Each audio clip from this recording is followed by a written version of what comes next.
Van 14 muertes por violencia de género en lo que va del año, y las denuncias recibidas por agresiones son miles. En 2018 se superaron las 39.000.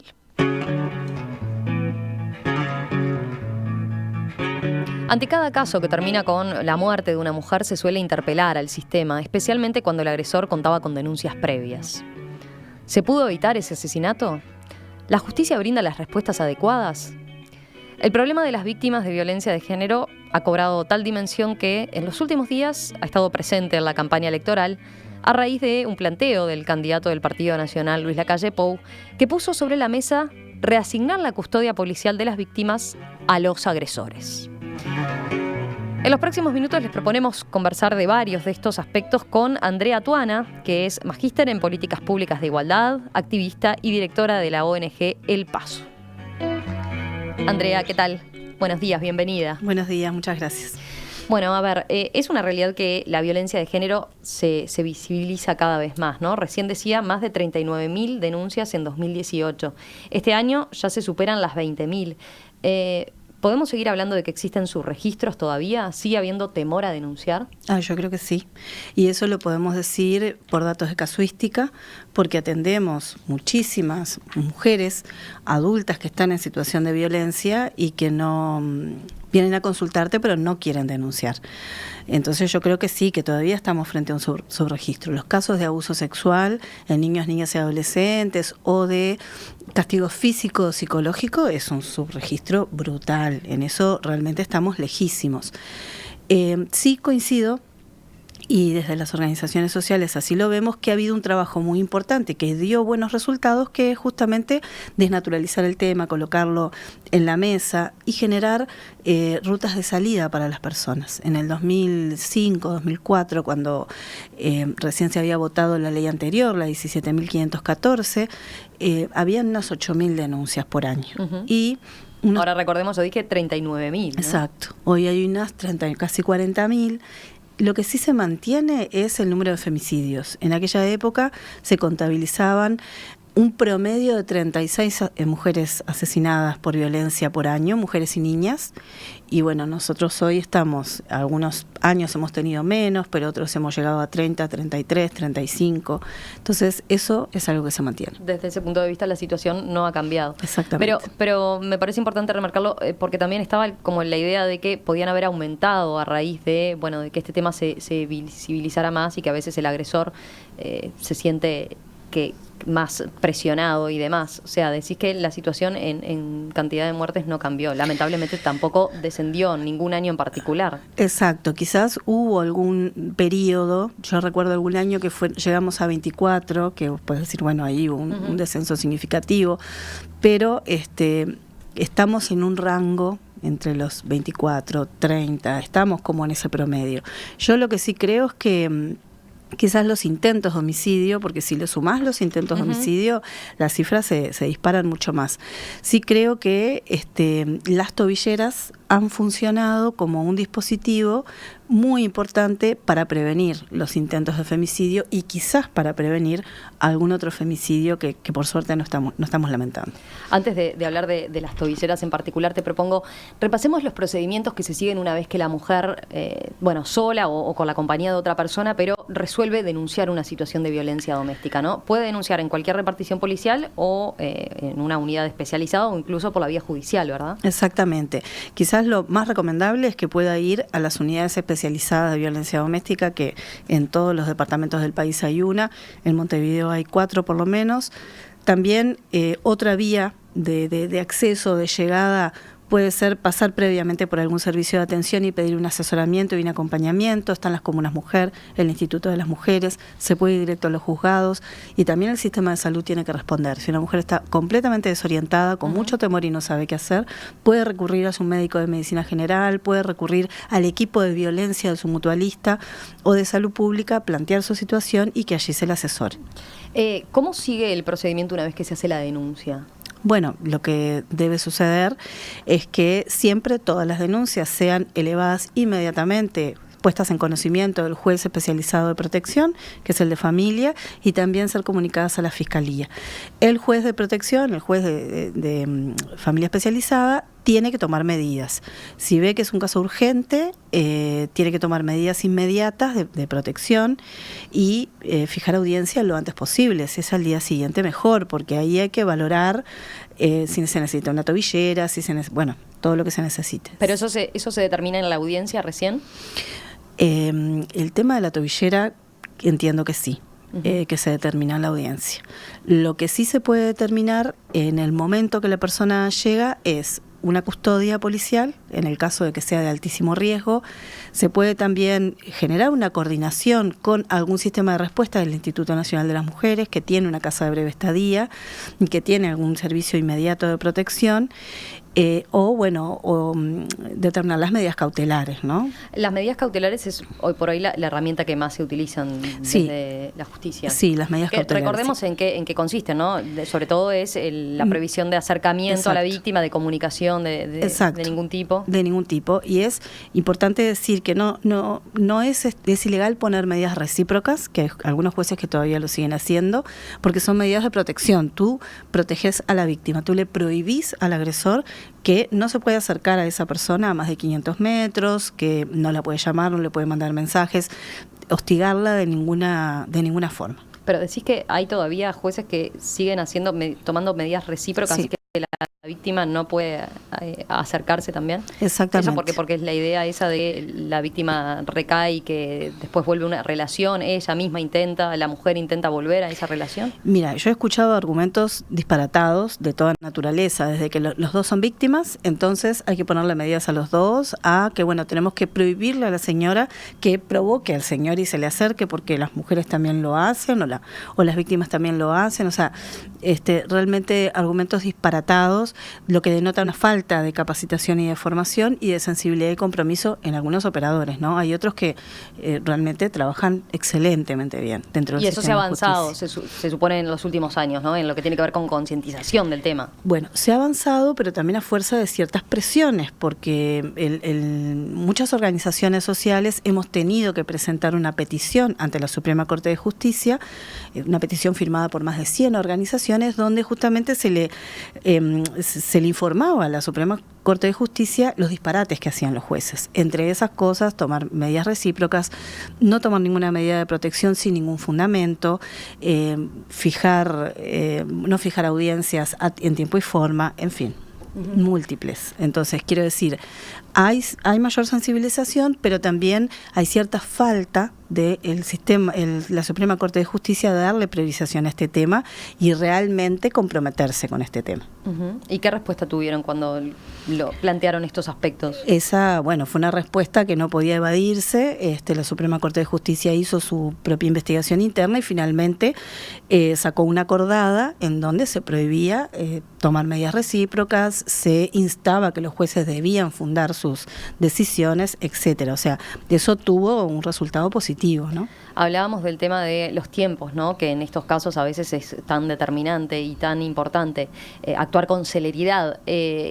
Veía, por ejemplo, la crónica que se publicó ayer en el diario El País sobre distintos casos, los últimos asesinatos que se dieron en particular, pero de otras víctimas, que dejaba de manifiesto también la sobrecarga que hay en el Poder Judicial y concretamente en los juzgados especializados de familia, que son en quienes hoy recae este tema, para atender como se debe, ¿no?, esta situación. Sí, eso es innegable, que hay una sobrecarga importantísima en los juzgados, es innegable, y yo creo que es un punto importantísimo, ¿no?, para tomar en cuenta. Por eso también nosotras venimos pidiendo presupuesto para el sistema de justicia hace mucho tiempo, porque consideramos que un juez o una jueza, para poder actuar a conciencia, para poder actuar efectivamente y eficazmente, requiere también de una serie de profesionales que puedan colaborar en el acceso a la justicia, colaborar en brindar un panorama concreto. O sea, la valoración del riesgo es muy importante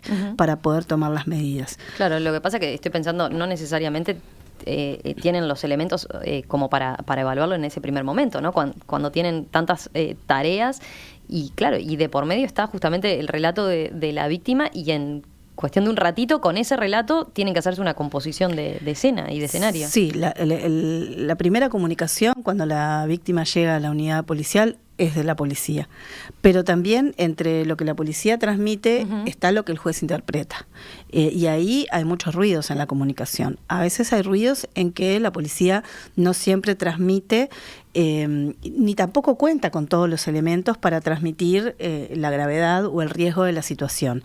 Hay otras veces que sí lo transmite, pero que el juez no lo entiende de esa manera. Entonces ahí hay un primer problema, digamos, que habría que pensar un poco mejor. Después, sí, eso en la crónica que comentábamos de ayer quedaba de manifiesto, ¿no? Los problemas de comunicación en los distintos eslabones que actúan en la cadena, ¿no? Desde el ámbito policial. Exacto. Y cuando se llega al juzgado. Que son mutuos, porque en muchos casos uno examina y ve que la policía efectivamente hizo una excelente comunicación con elementos de valoración de riesgo. Hay veces que llaman por una segunda vez, cuando el juez toma una decisión telefónica y un superior vuelve a llamar al juez y le vuelve a decir, pero mire, ¿no, señor juez, que está esto, y ahí se logra de repente que el juez pueda tomar una medida más efectiva de protección. Y si no, la víctima termina apelando también la decisión, ¿no? Del juez, si el juez, por ejemplo, no determina medidas cautelares, tiene chance de continuar apelando, pero claro, en el medio pasa tiempo. Exactamente. Yo pienso en ese momento, ¿no? Claro. En esa tarde en que el policía le está dando la información y el juez. Después, cuando se llega a la audiencia, que es, ya te digo, si es urgente debería ser al día siguiente, pero eso va a depender de la agenda, de la cantidad de casos que el juez tenga, porque están desbordados, pero además tiene un equipo técnico a su disposición. Pero esos equipos técnicos están absolutamente desbordados también. Entonces, ¿cómo pueden ellos hacer una valoración de riesgo cuando están presionados, cuando no tienen casi tiempo y cuando no tienen una agenda? Porque de repente un caso de riesgo lo podés ver recién en 3 semanas. Eso es inadmisible. Absolutamente inadmisible. Por eso decimos que el Poder Judicial está funcionando mal. ¿Dónde están los problemas? Bueno, yo creo que hay que hacer un análisis muy profundo, pero lo que hay que hacer no es justificarse y de alguna manera quitarse responsabilidad y decir, bueno, lo que pasa que lo que hay que hacer es salir a presionar para que se hagan las cosas como se deben hacer. Claro, ahí hay un traspaso seguramente de responsabilidades, ¿no? Porque el Poder Judicial dice, bueno, pero a mí no me dieron los fondos, ¿no?, necesarios, por ejemplo, para instrumentar la llamada Ley de Violencia hacia las Mujeres basada en género, que entre otras cosas preveía esto, ¿no? Juzgados especializados en violencia de género que se enfocaran en particular en esto y evitaran esta situación de desborde que tienen los juzgados, ¿no? Claramente, juzgados. No se les asignó presupuesto, por lo tanto, no se pueden aplicar como tal. Claro, pero bueno, nosotros lo que también, como sociedad civil, estamos permanentemente denunciando todas estas situaciones, pero también necesitamos que los operadores que están en la primera línea también hagan presión sobre estas situaciones que se presenten en el Parlamento, que hagan notas públicas, pero no de alguna manera, que es lo que vemos siempre, quitándose ¿no?, la pata del lazo, quitándose responsabilidad, sino, bueno, hagamos un frente común. Si de verdad nos importan las víctimas, si de verdad nos importa que el sistema de justicia funcione mejor, hagamos un frente común para hacer presión en este tema, que es la única forma de que obtengamos recursos, poner esto en el centro, darle prioridad y decir a todo lo que estamos acá nos importa. No pareciera eso. Andrea, volviendo a la situación que te pedía describir de el momento en que la víctima hace la denuncia y el proceso que se da después, ¿qué tipo de pruebas se le piden hoy en día a la víctima? Cuando la víctima concurre a hacer una denuncia a la unidad especializada con un relato que pueda ser verosímil, que pueda ser creíble, que ahí la policía tiene un entrenamiento bien importante, pero aún así su deber es pasarlo al juez. El juez, analizando eso, toma medidas inmediatas. Luego, cuando se va a la audiencia, es allí donde el juez pide las valoraciones de los equipos técnicos. Y allí las pruebas, o sea, ese relato pasa a lo que es el proceso de escrutinio y de validación. No es que yo voy, me presento y solamente porque digo que mi esposo tal cosa, ya se toman todas las medidas, se separa al padre del hijo, me sacan de la casa. No. Es una primer medida de protección en el momento que me acerco a la comisaría para que en ese día o esos días de aquí a que la audiencia se fije yo pueda estar protegida, y luego se hace todo el proceso de dilucidación y validación de la denuncia de los relatos. Pero ustedes cuando las mujeres acuden muchas veces a planteándoles situaciones de este tipo y señalándoles que, bueno, han decidido tomar la determinación de hacer la denuncia, ¿les recomiendan algo en particular de cómo cómo justamente, como se dice normalmente, ¿no? Juntar pruebas. ¿Se puede eso en casos de violencia doméstica? ¿Qué es lo que le recomiendan ustedes? En general va a depender un poco de la situación, de lo que estemos hablando. Si es una mujer que nos está planteando que vive violencia por parte de su pareja, nosotros lo que tratamos es de asesorarla en qué es lo que se va a encontrar ella cuando concurra a la seccional, qué cosas tiene que tener presente, que ella tiene derecho a tener la información, el número de oficio, de denuncia, saber qué juez. Nosotros digamos que intentamos orientarla en ese sentido. Juntar pruebas para llegar a ese momento es imposible, porque en general son situaciones donde no hay testigos, donde no hay pruebas materiales concretas, salvo que esté lastimada, y en ese caso sí, inmediatamente tiene que ir al centro de salud, o si sufrió una violencia sexual, ahí sí le recomendamos que inmediatamente concurra a su centro de salud, porque en su centro de salud, además de preservar las pruebas, tomar las muestras, también van a hacer toda la profilaxis, todo lo necesario para apoyarla en su salud. Luego, el proceso de juntar pruebas está muy en manos de psicólogos, psiquiatras, trabajadores sociales, porque ellos trabajan con el relato, con la entrevista a una parte, la entrevista a la otra parte. Si se trata de un niño, pueden pedir otro tipo de valoraciones, como su comportamiento a nivel escolar, pueden pedir otro tipo de valoraciones de su pediatra. Esa es la fase de juntar otro tipo de pruebas. ¿Le recomiendan, por ejemplo, que guarde algún tipo de conversación que pueda haber tenido hoy en día con los teléfonos celulares y demás, donde quede manifiesto la agresión? Eso sí, cuando muchas veces vienen, nos muestran esos mensajes y le decimos que no los borre. Que no los borre y que los presente. O sea, ese tipo de pruebas materiales quizás hoy son las únicas que en general uno tiene, ¿no? Y que existen bastante, porque los WhatsApp o los mensajes intimidantes, amenazantes, los audios, todo eso sí, decimos que es importante preservarlo y mostrarlo.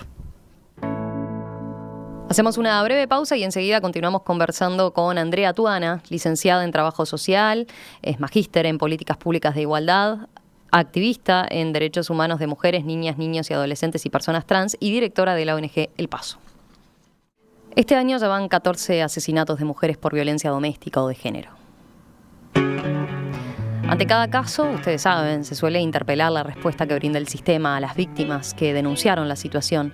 Y también se cuestiona a la justicia si es eficiente al momento de responder ante un panorama de aumento de denuncias.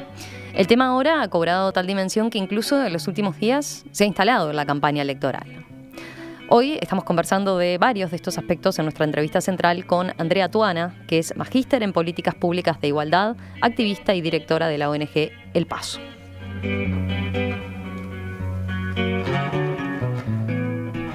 Andrea, repasábamos ahí un poco cuál es el procedimiento habitual que se sigue.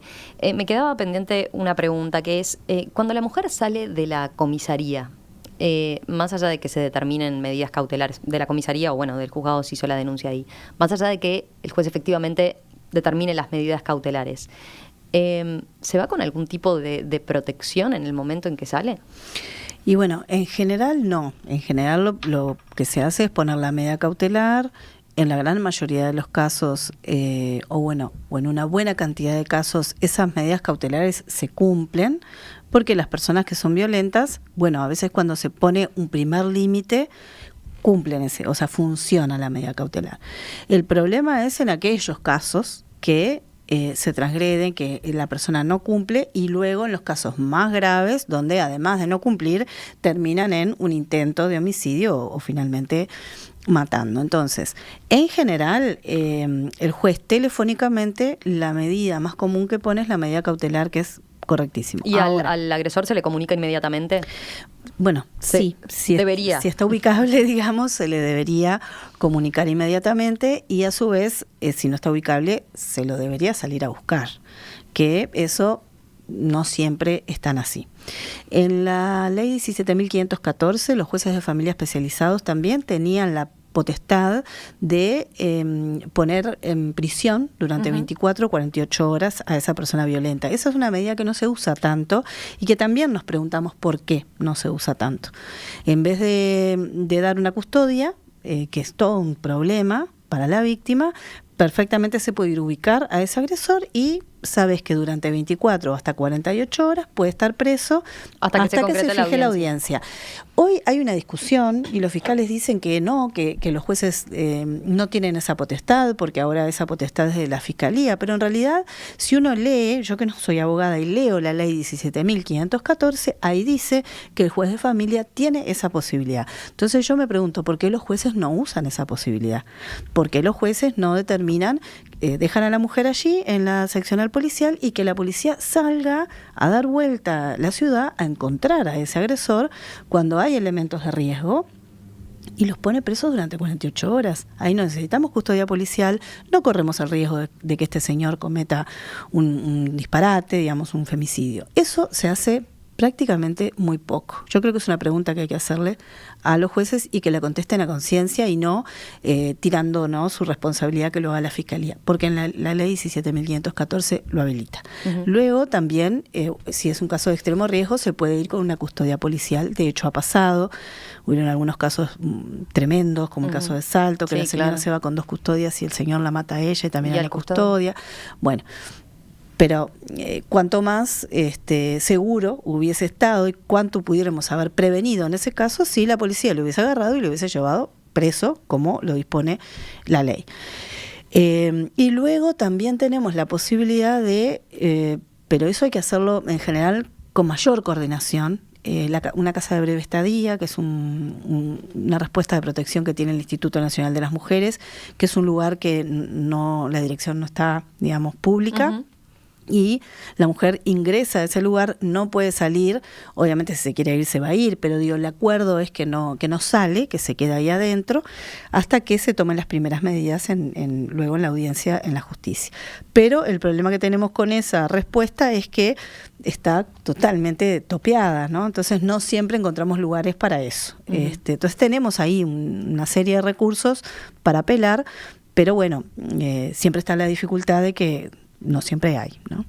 Quería preguntarte, desde la sociedad civil, a ver, los últimos casos quizás nos han conmovido mucho por el hecho de que estamos hablando de los 2 más recientes, por ejemplo, donde las 2 víctimas habían hecho la denuncia, ¿no? Porque hasta hace un tiempo, bueno, decíamos, o en muchos casos, que la víctima venía haciendo... sí, sufriendo esas agresiones permanentes y demás, quizás desde hace años, y no hacía la denuncia. En este caso, uno puede decir, la víctima hizo todo lo que tenía que hacer, ¿no? Y sin embargo, hay cantidad de mujeres muertas que habían denunciado a su agresor. Entonces, ¿cómo se entiende que el sistema esté fallando en ese sentido? ¿Son las medidas cautelares que están fallando? ¿Qué es lo que está pasando ahí? No, yo creo que ahí, honestamente, hay una negligencia de los operadores, concretamente, porque bueno, frente a un desacato, el desacato es un delito penal. Frente a un desacato hay que hacer el procedimiento correspondiente. Y te insisto, ¿no? Por la ley 17.514, el juez de familia especializada tiene la posibilidad de que vayan a buscar a ese señor y que quede detenido por 24 o 48 horas. Además está la Fiscalía, que la Fiscalía tiene que tomar cartas en el asunto porque es un delito penal. También el juez de familia puede decir, bueno, la Fiscalía está enterada. El desacato como tal es un delito penal, o sea, sí, ahí sale de la órbita de familia especializada de protección. Y ya cuando incumple una medida cautelar, ya pasa a esa órbita penal, entonces. Exactamente, al primer incumplimiento ya es un desacato. Pero ahí entonces es otro ruido más en la comunicación del sistema. Es otra negligencia y es otra desresponsabilización. Yo creo que acá la responsabilidad está en los 3 actores fundamentales, la policía, el juzgado y la Fiscalía.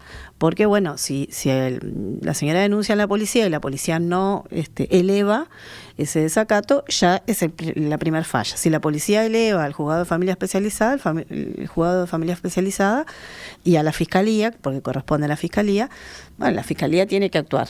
Además de eso, el juez también tiene en su poder, digamos, esta posibilidad. Pero además de eso, el juez de familia especializado puede, aunque no se haga, el protocolo hoy no es que el juez de familia especializado le avisa a la parte penal. Antes sí, cuando estaba en manos de los jueces. Hoy no se trabaja de esa manera, pero nada le impide que un juez de familia especializado, si ve el riesgo, si se entera del riesgo, pueda llamar al fiscal y decirle, mire, acá hay un desacato, esto es gravísimo, acá hay riesgo, no se trabaja de esa manera, yo eso lo entiendo, pero nada impide que se haga. Entonces, para mejorar esto, creo que tenemos que mejorar todas nuestras prácticas. Ahora, lo penal tiene que funcionar. Los niveles de impunidad son altísimos y estas personas agresoras también se alimentan de esa impunidad y siguen generando situaciones de amenazas, de violencias, y algunos casos terminan en femicidios. Además, tiene que operar las valoraciones de los equipos técnicos, tienen que poder valorar los riesgos y decir, a ver, frente al primer desacato, este señor, sus niveles de riesgo son muy altos, hay que tomar medidas. ¿Se necesita más capacitación en ese sentido? Yo creo que sí, que se necesita. A los equipos técnicos, sí, digo, para poder evaluar el momento de riesgo. Claro. El grado de riesgo. Fíjate que en la medicina los médicos están permanentemente capacitándose, actualizándose, yendo a congresos, haciendo investigaciones, generando teoría, producción. Acá no hay nada de eso. Acá te nombran en un equipo técnico y arreglate como puedas.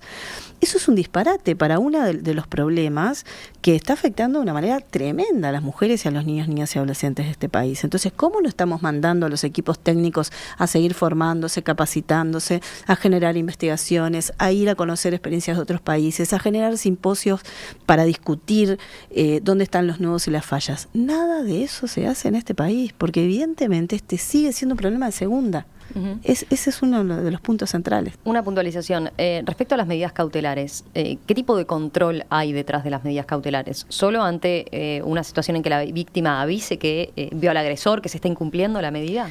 Y en general sí, yo creo que... Digo, porque hay quien puede ver las medidas cautelares como un saludo a la bandera, ¿no? Como, depende del agresor la voluntad de no acercarse a 500 metros, claro, o de mandarle un mensaje de WhatsApp, por ejemplo. Lo que pasa es que yo pienso que si tú haces una denuncia, la jueza pone una medida cautelar. Quizás nosotros lo que hablamos mucho con las mujeres, y en esto sí les recomendamos, es tú haces la denuncia, tenés la medida cautelar, en los primeros días de esa medida cautelar tomar todas las medidas de precauciones posibles. Entonces quizás no estés en tu casa o intenta cambiar la rutina, estar acompañada, porque ahí uno tiene que valorar si la persona las cumple o no las cumple, que ese incumplimiento no genere una situación más grave. Ahora, también yo creo que se necesita una valoración de los equipos técnicos que puedan ver a esa persona y tener una serie de ítems y de criterios para decir, esta persona no va, es muy probable que no acepte estas medidas, que las transgreda, o no, esta persona claramente las va a respetar. Esos procesos tienen que ser cortos. No podemos estar 6 meses con eso, porque en esos 6 meses puede pasar cualquier cosa. Tienen que ser cortos y tienen que tener las opiniones y las miradas y valoraciones de profesionales capacitados en este tema. Hablamos hasta ahora en particular de las medidas cautelares, ¿no? Pero también está el siguiente paso, ¿no?, que suele darse, que es la colocación de las tobilleras electrónicas. Justo la semana pasada el Ministerio del Interior celebró el 8º encuentro nacional sobre respuesta policial en 10 años de la División de Políticas de Género del Ministerio, y allí se informó que desde el año 2013, cuando comenzó a implementarse el sistema de tobilleras, no se registraron víctimas de personas que utilicen ese sistema. ¿Es, por tanto, a ustedes les permite decir también que es el sistema que efectivamente ha ofrecido mejor respuesta hasta ahora? Sí, claro, es exitoso. ¿Y es por donde hay que seguir? Es por donde hay que seguir en aquellos casos que lo ameritan, porque también eso es muy importante. La herramienta tobillera, yo creo que es necesario colocarla en casos donde efectivamente hay un riesgo alto, mediano o alto, porque si no, también lo que puede suceder es que, yo pongo tobilleras para cubrirme y quedarme tranquila, y eso hace que también la herramienta se agote, porque no es solamente el dispositivo, no es todo los dispositivos que hay que instalar, que es todo el control, ¿no? Uh-huh. Sobre esa, cuando la tobillera suena, en fin, no es solamente comprar el dispositivo y colocarlo, sino que hay que tener todo un equipo trabajando, y además tiene que haber una respuesta donde esos varones concurren a servicios especializados. Entonces nos parece que es muy importante, que hay que seguir por ese camino. Nos ¿Servicios parece, especializados para tratar su problema? por lo menos para hacer el control de la tobillera, para hacer también poner una mirada técnica en cómo está esa persona, si esa persona sigue con una obsesión muy grande, si sigue con esta idea de que, ¿no?, de que se siente totalmente agraviado, con un monto de ira y de bronca muy importante. Todo eso hay que valorarlo, y también hay que valorar si se pide nuevamente la extensión de la tobillera o no. Hay algunos varones que ese proceso lo toman como una oportunidad y realmente hacen un proceso de introspección, intentar cambiar. Y hay otros que no, que van porque están obligados a hacerlo. Entonces la tobillera sí, por supuesto, hay que seguir por ese camino, hay que tener tobilleras en cantidad necesaria, pero también hay que hacer un trabajo a conciencia, más bien técnico, para discernir efectivamente los casos que sí necesitan tobillera y los casos que no necesariamente. En las crónicas esta que aparecía en el diario El País ayer se señalaba, bueno, había una mujer en la que le había dado mucha seguridad, por ejemplo, el hecho de tener la tobillera, y había otra que decía, bueno, esto fue lo peor que me pasó, porque en realidad me siento horrible cada vez que suena la tobillera. Evidentemente el agresor además incumplía permanentemente, ¿no?, porque permanentemente le estaba sonando. Se sentía como presa, decía ella, de esa situación, ¿no? ¿Ustedes? Claro, es una situación, bueno, quizás ese agresor que incumple permanentemente y que genera esa alerta de la vida cotidiana de esa señora, no tiene que estar con una tobillera. Quizás ese señor ya debería enfrentar a la justicia por el desacato y debería estar preso, y que esta mujer pudiera vivir su vida en paz y en tranquilidad. Distinto es cuando no hay ese incumplimiento, la tobillera no te suena y tú sentís como la tranquilidad, ¿no? Bueno, esa persona está cumpliendo, yo estoy tranquila, estoy protegida. A mí me parece que sí, yo he acompañado mujeres de pronto a hacer algún trámite, una entrevista, y cuando sonó la tobillera, las dos entramos en pánico, porque vos tenés ese miedo de que esa persona venga y le haga daño. Entonces, claro que tener una tobillera es algo complejo, difícil, que te genera un sistema de alerta.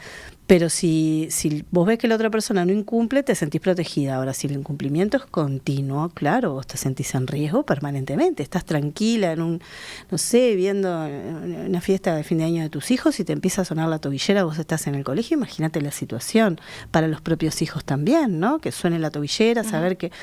Sí, había una de los testimonios que mencionaba que le había explicado a sus hijos, ¿no?, que era un sistema de comunicación de superhéroes, ¿no? ¿Cómo explicarle a los más chiquitos eso que a mamá le sonaba permanentemente, ¿no? Claro. O que tiene ahí, que la tiene pendiente de qué tipo de... Y cómo vos le podés hacer esa explicación preciosa, ¿no?, que esa mamá hace para tratar de ayudarlos, pero no le vas a poder ocultar el estado de nervios, de ansiedad y de pánico que te genera cuando suena.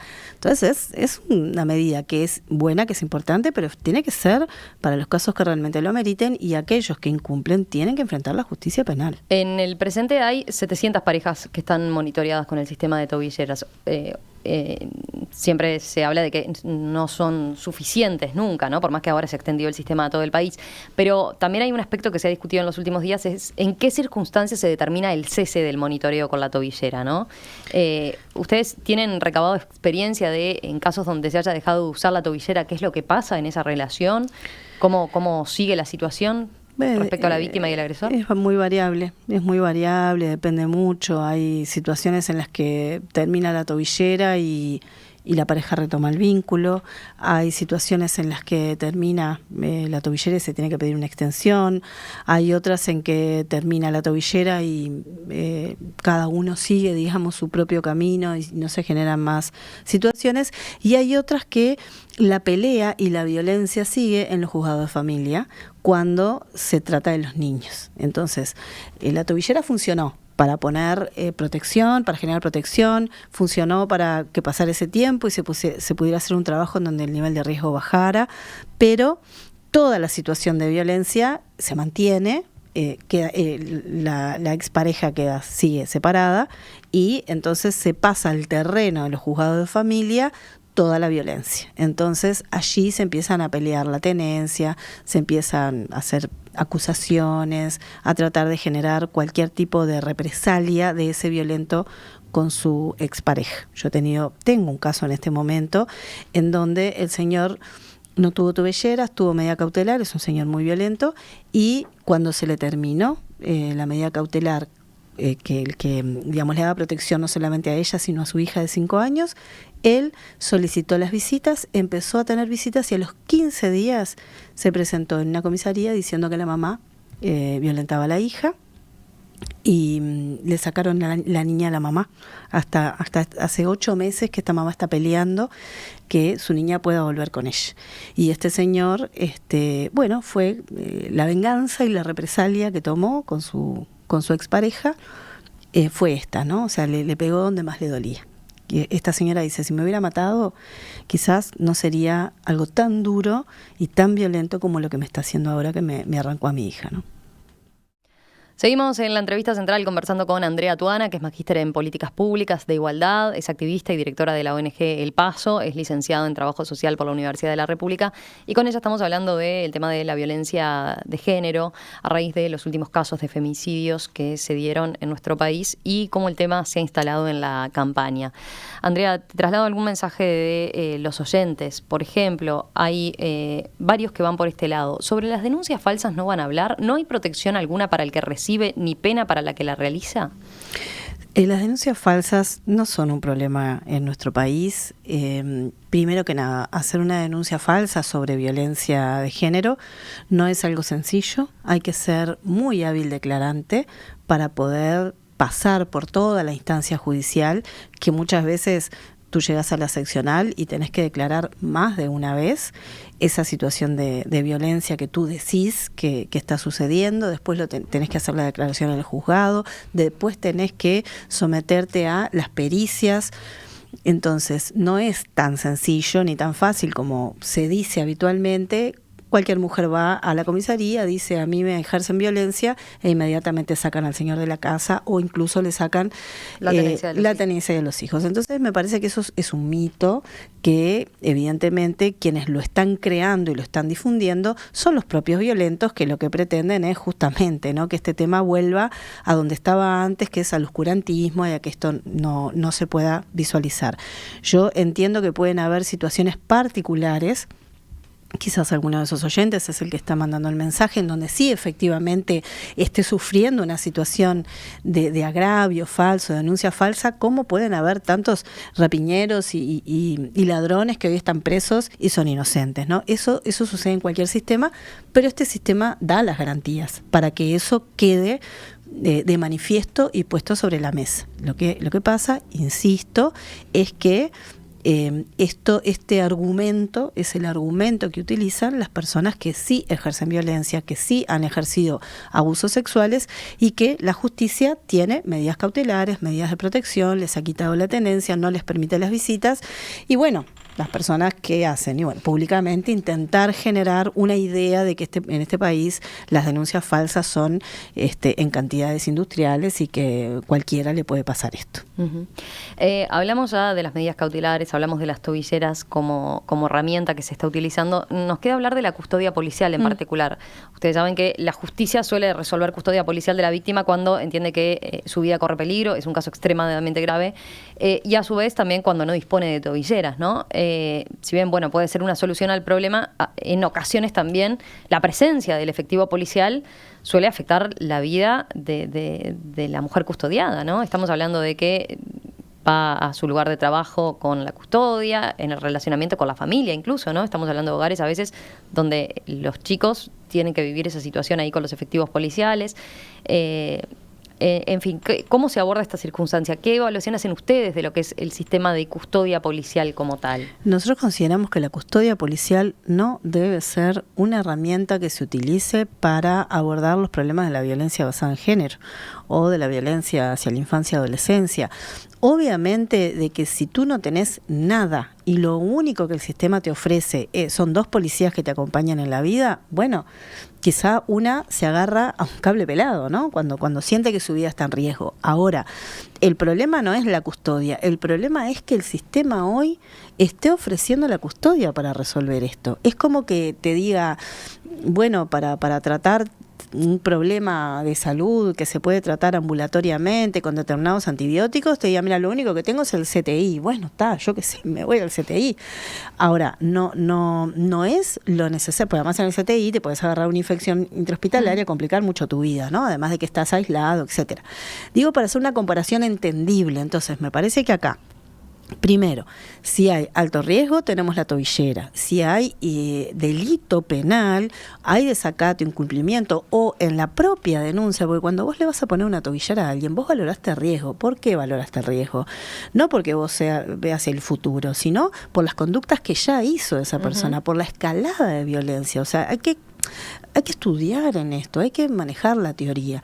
La escalada de violencia puede incluir elementos que configuren delito. Entonces, si hay elementos que configuran delito, hay que ir a la justicia penal y al que hay que poner bajo custodia, pero no custodia libre y ambulatoria, custodia de prisión preventiva, es al violento. Entonces, yo honestamente creo que si no hay nada, si no tengo nada, sí, bueno, que me pongan 2 policías y me protejan. Ahora, no es la respuesta adecuada, ni mucho menos pensar que por la vida estén circulando violentos con 2 policías al lado. Bueno, ahí está apuntando a la propuesta que hizo la calle Pou, ¿no? En el marco de la campaña electoral, que el candidato presidencial del Partido Nacional propuso que la custodia se traslade de las víctimas a los agresores, ¿no? Que sean los agresores los que estén con la presencia policial y que los sigan a todos lados, ¿no? Me parece... ¿Por qué ustedes rechazan eso como opción, como alternativa, teniendo en cuenta que también se habla de esto de las implicancias que tiene para la mujer, ¿no? El sentirse presa ella cuando en realidad es la víctima. A mí me parece absolutamente disparatado y creo que no me genera ninguna clase de seguridad.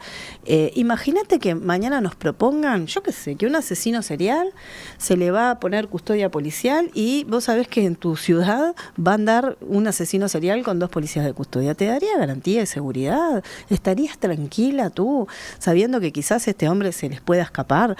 Porque además esa custodia no es ni con grilletes, ni con esposas, no es una custodia que implique coartar la libertad de esa persona. Lo van a estar siguiendo hasta el baño, hasta que cuando se baña. ¿Me entendés lo que digo? Me parece que es algo tan